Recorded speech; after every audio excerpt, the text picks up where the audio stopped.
Што адбылося на прадпрыемстве «Беларусь-Калій», як на гэта адрэагаваў Лукашенко, а таксама што вядома пра самы загадкавы дом у беларускай сталіцы і змаганне пенсіянеркі з мінскім метро. Вітаем, сябры! Гэта наша Ніва, і зараз мы ўсё вам раскажам. На «Беларусь-Калій» здарылася трагедыя. Падчас шараговых работ у адной з шахтаў загінуў рабочы, і яшчэ двое былі траўмаваныя. Вось цытата з паведамлення следчага камітэта. Пры выкананні работ па ўзвядзенні дзвярной жалезабетоннай перамычкі на гарызонце ў мінус 620 метраў адбылося яе разбурэнне. У выніку быў смяротна траўмаваны 50-гадовы рабочы. Траўмы атрымалі 35-гадовы трактарыст і навучэнец Салігорскага горна-хімічнага каледжа, які праходзіў вучэбную практыку на рудніку. І тут варта адзначыць адзін паказальны момант. Апошнімі днямі Лукашенко выказываў спачуванні народу Філіпінаў, дзе здарыўся землятрус, і нават сваякам расійскай актрысы Чурсіной, якая памерла на 85-м годзе жыцця. Але ж на момант запісу гэтага відэа ніякіх спачуванняў сям'і загінулага беларускага шахцёра Лукашенко так і не выказаў. Замест гэтага проста сёння ў тэлеграм-канале «Паўпершага» з'явіліся яго афіцыйныя спачуванні народу Зімбабве, дзе у аўтааварыі загінулі дзеці. У індыйскую армію паставілі ударныя дроны камікадзе беларускай вытворчасці. Больш за 100 рэактыўных дронаў камікадзе там падаюць як айчынную вытворчасць і прыклад палітыкі «Make in India». Аднак айчыннасць тут вельмі умоўная, бо ударны беспілотнік «Агнівех» гэта фактычна перайменаваны беларускі міратворец і распрацоўка мінскага канструктарскага бюро. Гэты дрон здольны развіваць хуткасць да 450 км на гадзіну і прызначаны для удараў па радарах, штабах і іншых важных аб'ектах праціўніка. Першапачаткова гэты беспілотнік быў распрацаваны ў Беларусі кампаніяй канструктарскага бюро «Індэла», а для індыйскай арміі ён быў абраны пасля выпрабаванняў на палігоне Пакхаран у 2025 годзе. Адзначым, што «Індэла» вядомая таксама пад назвай «беспілотныя верталёты», і яго галоўны канструктар Уладзімір Чудакоў цяпер знаходзіцца пад санкцыямі шэрагу краін. Загадкавы дом у беларускай сталіцы выклікае ўсё больш і больш пытанняў. 10-павярховы дом на вуліцы Ціхай у мінскіх Драздах дабудавалі амаль 1,5 года таму, але з таго часа кватэры ў гэтым доме ў свабодны продаж так і не паступілі. У сувязі з тым, што з самага пачатку будаўніцтва о праекце не паведамлялася ніякіх дэталяў, а жыллё ў доме не трапіла на рынок, з'явіліся здагадкі, што кватэры там прызначаныя для чыноўнікаў і функцыянераў альбо сілавікоў. Цяпер журналісты партала «Зеркала» заўважылі праект перапланіроўкі адной з кватэр загадкавага дома. А гэта сведчыць пра тое, што таямнічыя жыхары ці то паціху засяляюцца, ці нават засяліліся ўжо. Але хто яны і з чым звязаная такая сакрэтнасць, ніякай інфармацыі няма. У Мінску 66-гадовай пенсіянерцы турнікетам метро зламала нагу, і цяпер жанчыне кажуць, што яна сама вінаватая. Усё здарылася на станцыі Малінаўка, прычым пацярпелая кажа, што аплаціла праезд і праходзіла па зялёным сігнале турнікета, калі яго створкі рэзка захлопнуліся.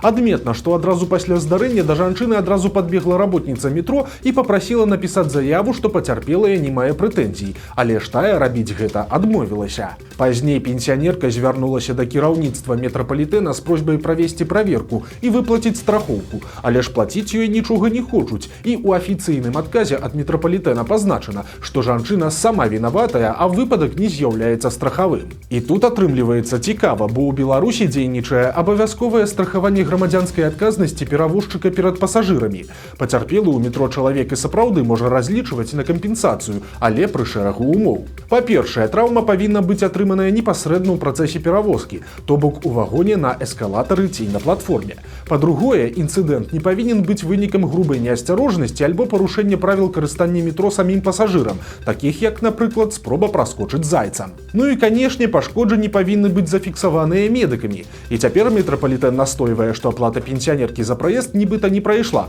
а значыць, што тая афіцыйна не лічылася пасажырам і ніякай кампенсацыі не атрымае. Цяпер пацярпелая жанчына збіраецца шукаць справядлівасці ў судзе.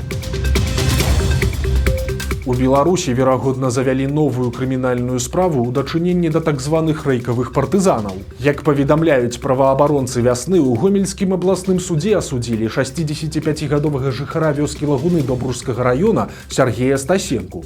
Мужчыну прызналі вінаватым адразу паводле некалькіх цяжкіх артыкулаў крымінальнага кодекса. Гэта замах на тэракт і незаконныя дзеянні са зброяй, наўмыснае прывядзенне ў непрыдатнасць транспартнага сродку ці шляху ўзносінаў, а таксама здрада дзяржаве і стварэнне экстрэмісцкага фарміравання альбо ўдзел у ім. Карацей, букет абвінавачанняў максімальна сур'ёзны, і па такіх артыкулах вяскоўцу пагражае да 20 гадоў пазбаўлення волі. Падрабязнасці і акалічнасці справы пакуль невядомыя, аднак пералік артыкулаў дазваляе меркаваць, што гаворка можа ісці пра намер пашкодзіць чыгуначную інфраструктуру. Праз недахоп гарматнага мяса расіяне ўсё актыўней вярбуюць на вайну беларусаў. Цяпер па многіх суполках і чатах у вайберы пачалі гуляць прапановы стаць наймітам. Будучым акупантам абяцаюць $35 000 адразу на рукі, зарплату ў $2700 штомесяц, адпачынак кожныя паўгода, а таксама ануляванне ўсіх крэдытаў і судзімасцяў. Браць гатовыя каго заўгодна ва ўзросце ад 18 і да 64 гадоў, і пасля падпісання кантракту адбудзецца навучанне ў Пскове. Асобна ў аб'яве вярбоўшчыкаў падкрэсліваецца, што прапанова не з'яўляецца найміцтвам. Аднак у крымінальным кодексе Беларусі пакаранне за ўдзел у баявых дзеяннях за мяжой рэгулюецца двума асноўнымі артыкуламі і прадугледжвае да 7 гадоў пазбаўлення волі, калі мэтай мелася фінансавая ўзнагарода. Так што такая прапанова і ёсць найміцтва чыстай вады. Таксама аналіз адкрытых звестак паказвае, што тэрмін жыцця ў расійскіх штурмавых падраздзяленнях складае ад 2 тыдняў і да пары месяцаў. Страты расійскай арміі вельмі вялікія. Па стане на 5 чэрвеня былі вядомыя імёны 225 000 расійскіх вайскоўцаў, якія загінулі. Статыстыка спраў аб спадчыне дае падставы меркаваць, што агульная колькасць забітых перавысіла 352 000 чалавек. Але пра гэта вярбоўшчыкі ўжо не кажуць. Нявестка Лукашэнкі працягвае атрымліваць вялікія грошы з беларускага бюджэту. У канцы мая на вадасховішчы Хацькоўцы ў Ваўкавыскім раёне прайшоў другі фестываль пад назвай «Пражарка па Ваўкавыску». Як высветлілі журналісты партала «Зеркала», на канцэрце, якім адкрывалі мерапрыемствы, добра зарабіла музычная медыякампанія, якая звязаная з нявесткай Лукашэнкі Ганнай Сялук. Летась гэтая фірма таксама арганізоўвала падобны канцэрт. Прычым з тых часоў яе паслугі падаражэлі адразу ў 1,5 раза, і сёлета фірма Сялук атрымала $500 000 беларускіх рублёў з раённага бюджэту.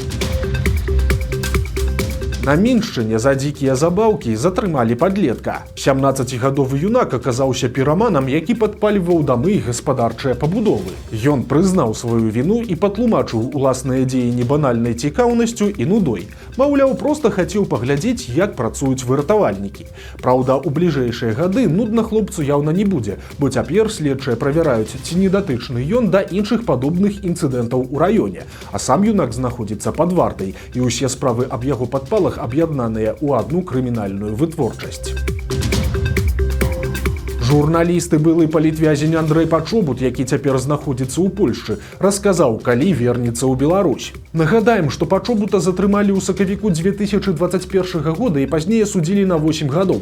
За кратамі ён правёў 5 з іх, і ў гэтым красавіку быў перададзены палякам. Адразу пасля вызвалення Пачобут падкрэсліў, што вяртанне ў Беларусь для яго пытанне прынцыпу, і ён паедзе ў родны Гродна, як толькі паправіць здароўе.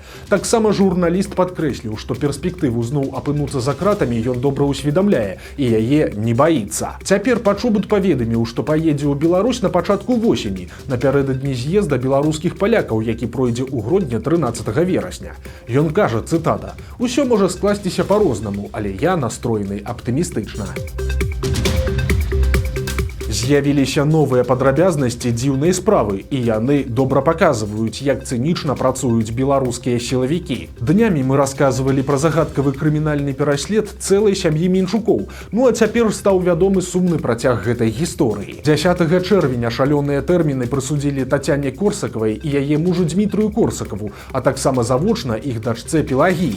Усім ім прад'явілі абвінавачанні ў шпіянажы, здрадзе дзяржаве і незаконным абароце зброі. Бацькам Дмітрыя Дмітрыю і Тацяне Корсакавым далі адпаведна 14 і 12 гадоў калоніі. Іх дачцэ, якая цяпер жыве ва ўкраіне завочна, далі 11 гадоў.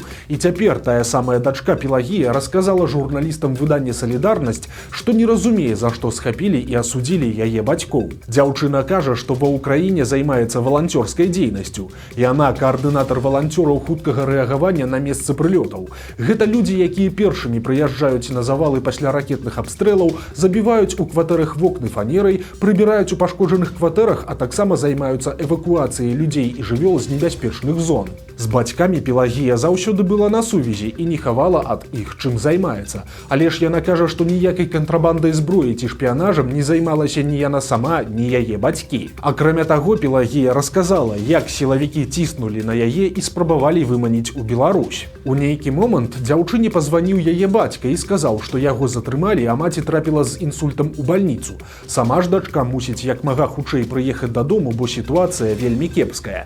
Пасля слухаўку ўзяў нехта, хто не прадставіўся, і працягнуў пераконваць дзяўчыну ехаць у Беларусь, бо інакш яе бацькоў не адпусцяць. То бок іх канкрэтна ўзялі ў закладнікі і нават гэтага не хавалі. Дзяўчына падкрэслівае, што не ведае і не разумее прычыны арышту бацькоў. Усё, што ёй вядома, гэта што першыя паўгода Дмітрыя і Тацяну трымалі ў СІЗА КДБ, пасля чаго іх перавялі ў іншыя СІЗА. Ну а цяпер сужэнцаў чакае калонія. Бацькі мінскіх першакласнікаў напалохалі чыноўнікаў. У Новай Баравой некаторыя бацькі будучых першакласнікаў пачалі займаць чаргу каля мясцовай школы яшчэ за суткі да афіцыйнага пачатку прыёму заяў, прызначанага на 12 чэрвеня. Справа ў тым, што месцаў у школе на ўсіх жадаючых дакладна не хопіць. І каб не вазіць пасля малое ў іншыя раёны, многія бацькі вырашылі ўстаць вось на такое дзяжурства. Але ж такі масавы збор адразу напружыў улады. Спачатку прапагандысцкая газета «Прысталічча» грэбліва назвала бацькоў будучых школьнікаў зачыншчыкамі. Ну а потым разбірацца прыязджаў ажно начальнік галоўнага ўпраўлення па адукацыі мінскага аблвыканкама Мікалай Башко. Чыноўнік разам з дырэктаркай школы пераконваў бацькоў не начаваць пад дзвярыма і разысціся. Тыя, праўда, адмовіліся, і, на шчасце, усё абышлося без удзелу міліцыі. Вось такія навіны пятніцы. Нагадаем, што ў нядзелю на нашым канале выйдзе чарговы цікавы сюжэт. Таму падпісвайцеся, каб нічога не прапусціць, стаўце лайкі альбо дызлайкі і выказвайце заўвагі ў каментарах. І, канешне, чытайце нашу Ніву, глядзіце нашу Ніву і любіце Беларусь. Да сустрэчы ў нядзелю.